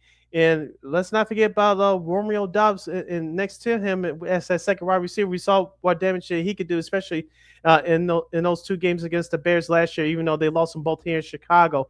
He's a very complimentary number 2 wide receiver. So Christian Watson still has that great talent. Just his problem is he can't stay healthy for 4 seasons. So if he stay healthy for the majority of those seasons that he has that extension, I think it's going to do wonders for Green Bay and helping out with his quarterback, Jordan Love. And also more Packers news. Micah Parsons said yesterday that it may not be until like mid-October could we be seeing him on the field for the first time. Remember, he tore his ACL last season, and it'll be interesting to see how the Packers, I know they picked up a couple of veterans, but it's going to be interesting to see how the Packers will hold it down, as the kids would say, while Parsons is still recovering from the ACL surgery. So it'll be interesting to see how they do here. And I know a lot of people expect the Packers to do a lot, but I think they got to hold it down before Micah Parsons, I should say, before he comes back. And guess who? I think you have it in front of you, LaKeena. Guess who the first game of the month of October is for the Packers? It's against the Bears. Yep. In a 325 slot. So it sounds like to me that the Packers play this right. You will schedule Micah Parsons to make his 2026 season debut against the Bears. Remember, going back to last year when the Bears played the Packers up there in Lambeau and the Bears lost by a Caleb Williams interception at the end there. Remember, during that game, the Packers had Micah Parsons lined up all over that defensive line and caused Caleb and that Bears offensive line problems. So I think we see the same scenario, but we have a long way to go between now and then. Should be very interesting to see what happens here now. The Rams, they reworked Myles Garrett's contract after the trade. For the 2-time Defensive Player of the Year became official. They actually reworked this contract. The $31.5 million, including the pregame roster bonus. He'll now have at least $37 million, this year coming up. So I guess, look, reworking the contract. Of course, they actually said if you're giving them an extension, they actually just reworked the contract that he already had signed last season with the Browns. So I guess that helps a little bit. I mean, it kind of gives a little bit of stress off there, especially with Matt Stafford and his deal. So yeah, interesting developments here with the Rams. Yeah, as we talked about in our last show on Monday, with them completing that trade for Myles Garrett for Jared Verse, the Rams are sending the message to the NFC and to the NFL. If you want to win the Super Bowl, if you're contending for a Super Bowl, you got to come through us. Championship teams make championship moves like these, and that's what the Rams are displaying right now. Yeah, definitely Garrett being able to buff up that front seven. I know there have been some rumors about perhaps maybe Aaron Donald coming back, I guess. No, brother, stay retired. You don't need none of them problems. Yeah, I mean, there was, I guess, he kind of said in the podcast that we found out about the Garrett trade and sort of like, that might be something. There might be something here, here, but. I think his wife, Erica, I know there's some rumors that maybe she might have, led him on to retire, but she kind of like put the kibosh on that. So, but yeah, you never know. I know Sean McVay has kind of put on his wish list, but who the hell knows? But you never know in the NFL, I guess. Yeah, shout out Pat McAfee reading those texts that he got from him over the last week or so. Oh, maybe I could come back, blah blah blah. But at his age, I just don't see that happening. I don't. All right, we'll keep you guys updated. Now, one guy that did announce his retirement as you listen to Second City Sports on Sports Chicago, LaKeena McGee, City Brown with you. As we go into sports media news, I'm going to connect this, folks, I promise. Russell Wilson has announced his retirement. He posted on Wednesday afternoon the 10-time Pro Bowler, Super Bowl champion, Rookie of the Year, and of course, Walter Payton, Man of the Year, retired from the NFL. And he also has been announced, and of course, this has been probably the worst kept secret. He'll be part of the NFL Today pregame show coverage. We'll talk about. There's going to be another player who's going to be joining that for a second. But Sid, first, I think he is a Hall of Famer. I know some people are probably like, maybe the last couple of years. Maybe you probably say won't be first ballot. I think he will get into the Hall of Fame eventually for what he's done for the game. But yeah, I think this is a smart move by Wilson, especially since he only got one offer from the Jets, and I'm sure you're probably like, okay, yeah, playing for the Jets, and it will be sitting on the clipboard or going to the NFL today, where you'll have consistency, have great talk with the guys out there. So yeah, we made the right choice. Yeah, as I said on the show on Monday, the way that he played, excuse me, his last three stops. Pittsburgh, Denver, and then with the New York Football Giants last year, he's done. It happens to the best of athletes. When you age, you lose a step. Excuse me. So you lose a step. So this was the best and obvious decision for him. As our great friend Jay Hood, who we were trying to get him on the program down the road, he was ready to go for that Good Morning America Blazer. No, it's the NFL on CBS. So Russell Wilson's going to do a great job there. Of course, you have the legendary James Brown Holstead. Of course, Nate Burleson is there as well. I know he talked with him on his news show, CBS Mornings, the other day. So Russell Wilson will fit in nicely in. And like you said, it was the only decision that he could have made. So, congratulations to him. I hope he does well for TV. Well, actually, Burleson said on that show that he did recruit Wilson to join the CBS and their crew there. But yeah, I mean, a show that was going to last him for a long time, and also for a show so long. So I think he's going to be just fine. Now, another guy that'll probably do just fine is who will be joining Wilson there is former Bears O-lineman Kyle Long. Of course, he's been doing the other pregame show for CBS the last 3 years. Also, their streaming pregame series on CBS Sports headquarters. He's also been announced as a full-time host there as well. So yeah, we know his years with Bears. He's got a great personality. Not afraid to make fun of himself. Not afraid to kind of go there with the peeps. So yeah, this is actually a nice move here, of course. And like he did play with a little bit with them last season during the playoffs, especially. You saw a little bit more of him, and it's good to see that this is. Look, I know some people say who still watch the pregame shows. Well, last season about 3.2 million. Watch the NFL say on CBS all last season, so people still watch those. Some people won't admit it. Yeah, like I said, Kyle Long, we know that he played the majority of his career here in Chicago. He's still a Bears fan, obviously engaged with the players and the fans. So, and I watched him last year. We talked about this. CBS Sports made their backup show, NFL Today, NFL Today Plus. And he was great in that as well. So, it's going to be a fine transition as they replace Matt Ryan. So. You're going to have a couple of guys that haven't been removed that long from playing. So Kyle Long, like you mentioned, he's been in the business for a while now. Very likable throughout the league with the players and the coaches. And Russell Wilson just retired. So you need that fresh perspective to go with Coach Cowher, Nate Burleson, of course, James Brown holding it down, as the kids would say, to control all that. So I think CBS is pretty much rebounded nicely here. As we said, when they hired Matt Ryan around this time a couple years ago, that there was going to be actually he was improving before he got the job to go back down to Atlanta to head that front office. He was doing a good job. So, but they're recovering nicely with both these guys, and I think the NFL today will be respectable again. Exactly. So it should be a fun one coming up this fall here, and I thought I saw another. Well, Roger Goodell, of course, he'll stay with the NFL here. I guess like he defends the streaming strategy.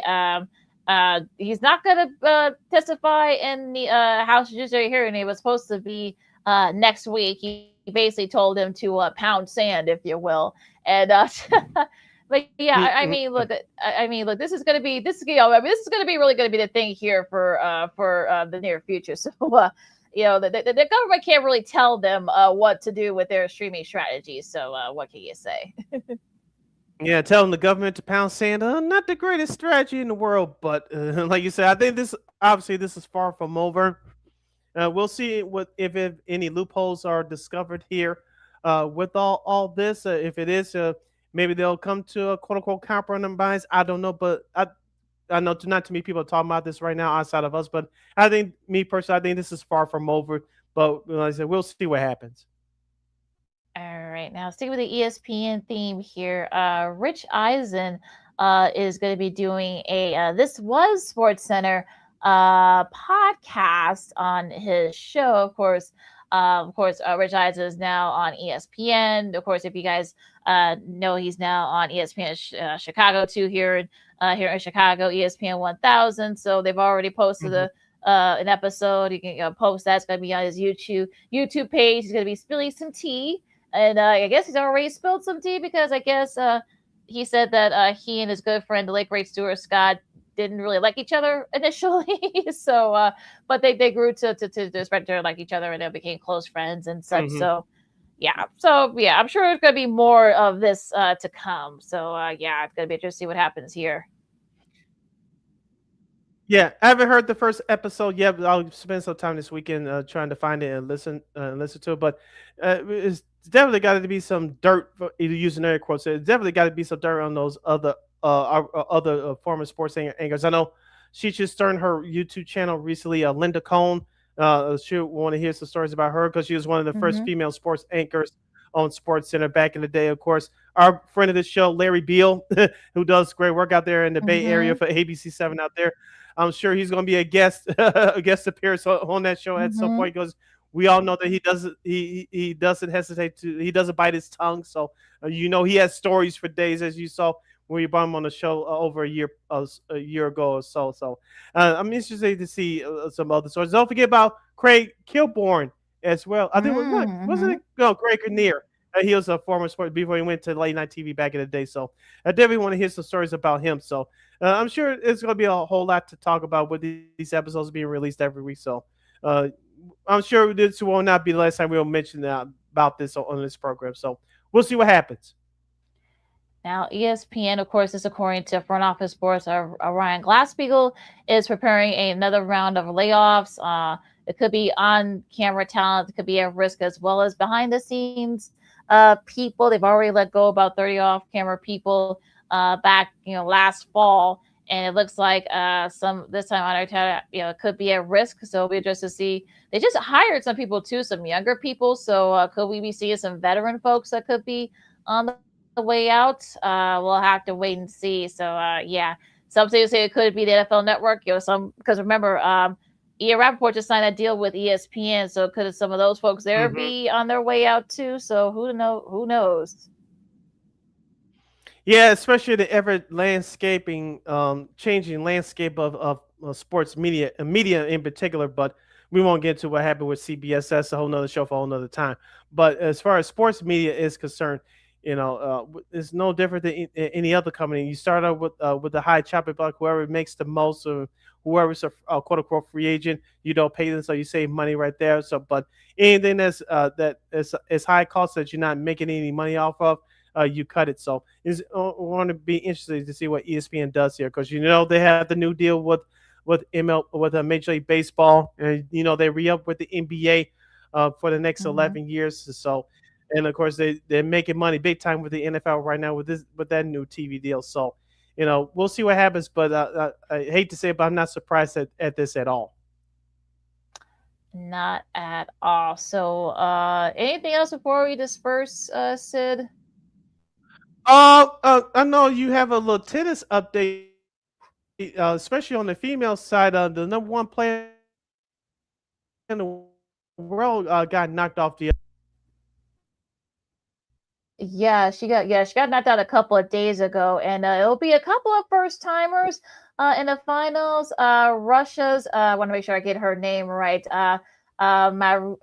Mira Andreeva, of course, she's going to her first final against Maja Shalinska from Poland. This is, I think, like the third time that in history that a qualifier has made it to the French Open final. So one of these ladies will be hoisting the trophy for the very first time, or any Grand Slam trophy for the very first time. So, I mean, I guess it's good for tennis, but if you're TNT, this isn't good for you because these are big names. I know that. Yeah, I know Andreeva's she's been around for a little bit. I think she got all the way to, I think, like the quarterfinals. That's the most she's advanced in her career. But she might have she's going to be her shot to perhaps maybe win a Grand Slam. Okay, so I don't think the Rays are going to be very good.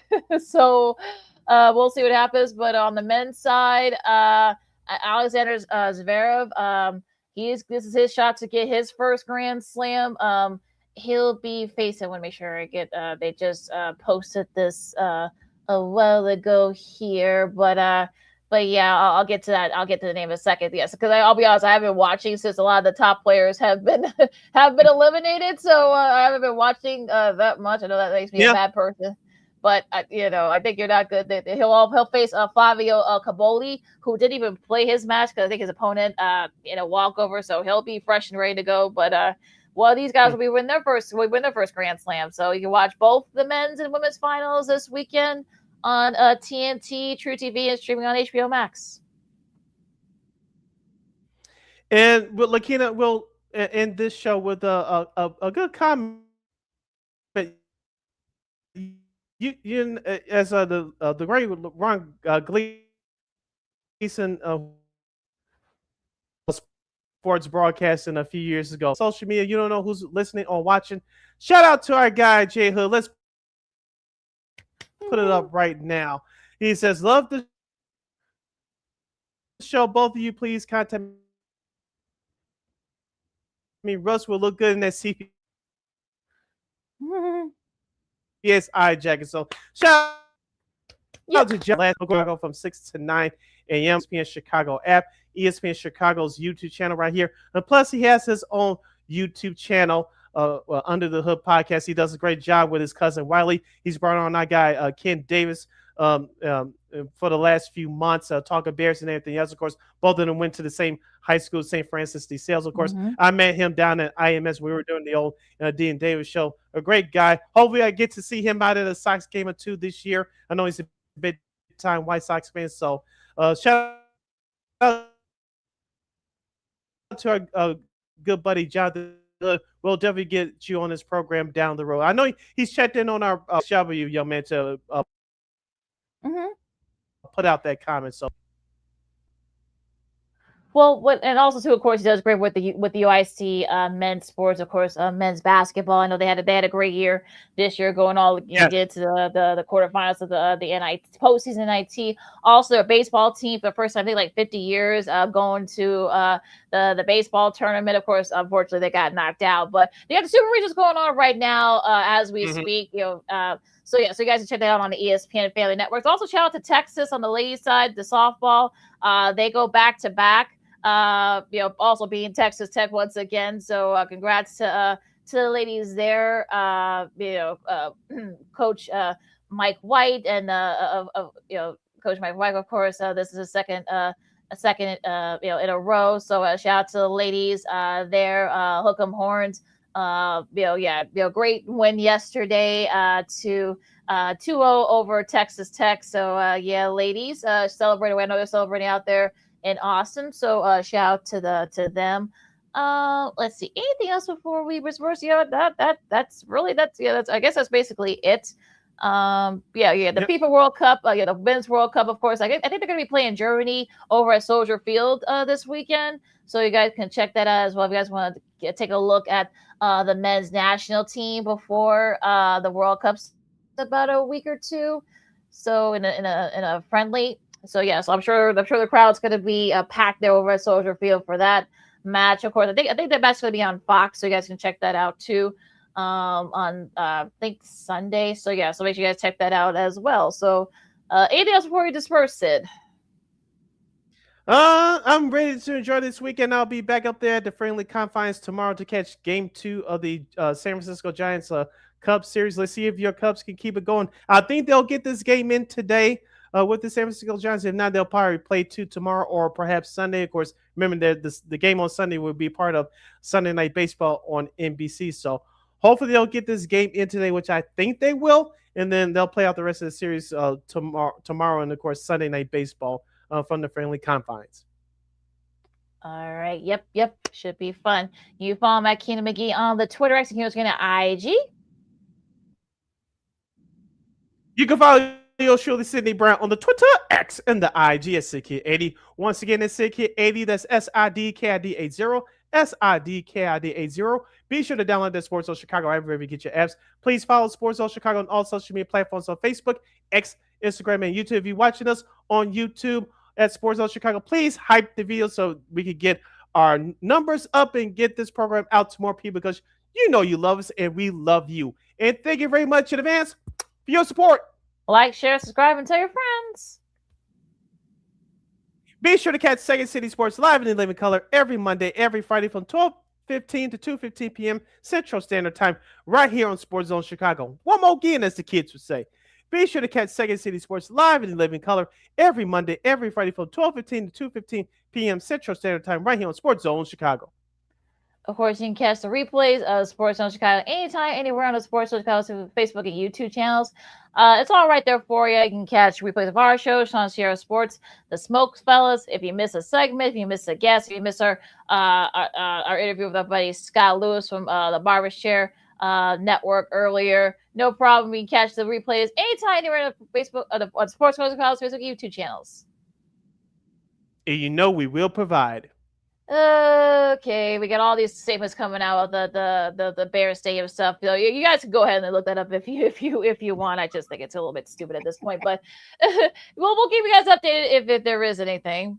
But of course, you enjoyed the NBA Finals, the Stanley Cup Final. Of course, you got the Belmont Stakes, also the last leg of the Triple Crown coming up tomorrow. So make sure you guys check that out too on NBC.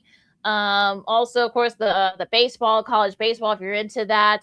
The WNBA, I believe the Sky has a game tomorrow night. Let me see if I can get it up here real quick. Yep, they do got a game tonight against the Connecticut Sun. You can watch it on Ion Television at 6:30. They're 3-6, so yeah, if you don't want to watch it, that's okay. But yeah, so of course, if you're into that, you can watch that as well. So yeah, so enjoy all the sports going on this weekend. For Sid, this is over here. I'm LaKeena with Second City Sports on Sports Chicago. We'll see you guys on Monday. R.I.P. People Bryson and Go Sox. Holla! And Anthony Stewart had 2. Giles from Buffy too. He passed away as well. So yeah, 2 great men. Rest in peace to both of them. Yes.